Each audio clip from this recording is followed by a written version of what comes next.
I am reviewing a Foley Brothers beer called Skeleton Crew Double IPA, and I've never had it in a can before. We finally got some Foley Brothers cans sent down here. I had it last year from a bottle, and most of the bottles of Foley Brothers beer that used to be sent here seemed like they were never very fresh at all. I think the bottle I had was probably like 3 months old. But it's really hard to figure out that info from Foley Brothers because they don't put dates on any of their packages, and they don't make the beer very regularly, at least all their different beers, and they don't really post on social media. I'm thinking this one's fresher because I had one of the other cans they sent here, Citrennial, and that seemed way fresher. So I'm hoping this one is better than when I had it, 3 months old from the bottle a year ago. So they say this one is double dry hopped. I don't know what hops are in it. It's 8.5% alcohol. I'm betting that this is less than a month old, but I'm not totally sure. We shall see. Foley Brothers is known as being a very good, intense, hoppy beer brewery from Vermont, but they don't make very hazy beers. This is actually one of the hazier and paler ones that I've had from them. It looks a lot like Prospect, which is probably their most popular beer, but that one has not been shipped down here. Maybe the bottles got down here once, but this beer looks really good. The appearance of Foley Brother beers, in terms of like head and head retention, is always very nice. This smells really good. This reminds me a lot of Prospect, actually. Yeah, really tropical. Definitely Citra and or Mosaic happening in here, which is a kind of a change from a lot of their beers because they do more bitter, drier, kind of more old-fashioned IPAs, and that's what their Citrennial definitely was. And I also have their Fair Maiden in a can. I'll re-review that one.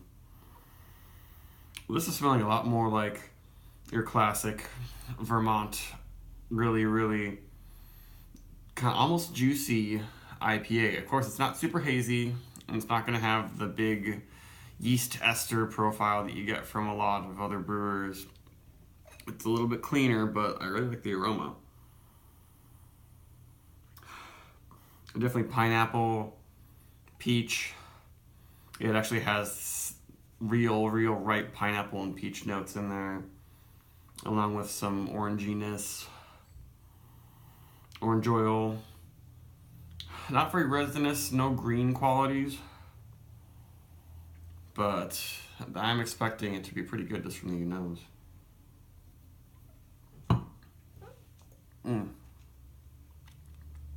And not too bitter. The Citrennial IPA from them was surprisingly bitter. This one,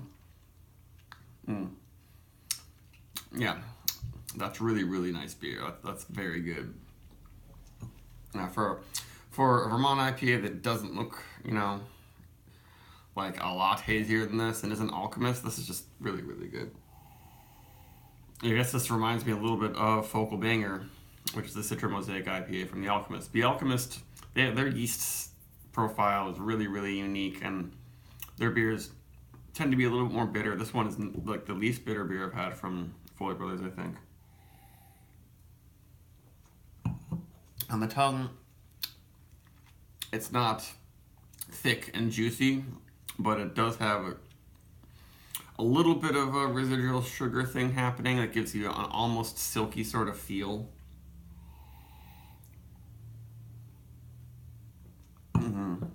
Yeah, it's pretty silky though. When you drink it, it turns spicy.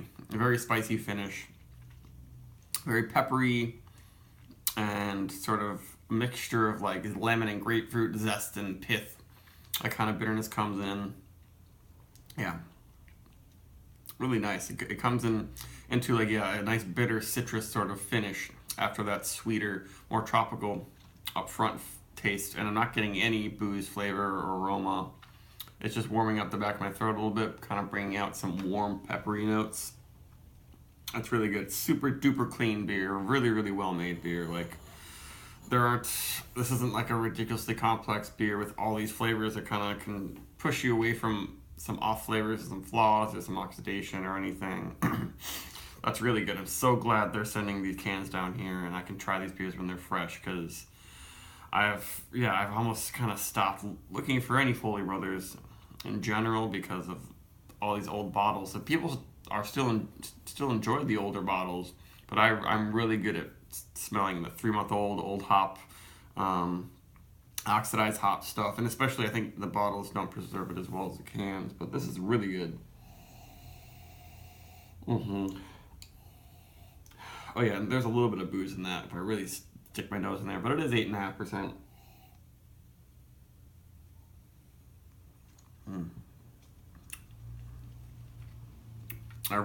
Really cleans it up and makes it nice and citrusy and peppery. Yeah, I don't have so many things to say. Like there's a little bit of a very slight pale malt flavor too, like a very lightly baked bread crust, I guess, is in there. It doesn't just taste like hop juice or anything like that. It does have these more traditional elements of IPAs in terms of being a cleaner, and a little drier, a little bit more bitter, but yeah, not very bitter. I would give this at least 4.25. Very well done. If you like, people who like Alchemist type beers will probably like this one. Trying to think of some other ones. Something that actually reminds me of this is, even though they're lagers, is like Jack Sabby's Excess IPL, where they're, of course using a lager yeast, but they're extremely hopping. They're triple dry hopping those beers, and this one is so clean in the finish, and almost as minerally like a lager, that it's pretty comparable, I think, to some of Jack Sabby's IPAs. But it's not really in the New England style exactly. I guess it is hazier, but their Citronal IPA, I would say, could probably be entered in a homebrew contest, or a competition, professional competition, under just like a classic American IPA. This wouldn't really fit in that, I guess, but it's closer to that almost than your New England style, murky hop juice. But it brings across so much fruitiness and really displays the hops really well. And it's very tropical, citrusy, that I think it'll make a lot of people who like New England IPAs happy, and that's why people are giving Foley Brothers beers really good ratings, even though they aren't, the Merc. And I would do at least 4.25 for this. Highly recommended. Snatch up a can if you see it around. It's worth it. Goodbye.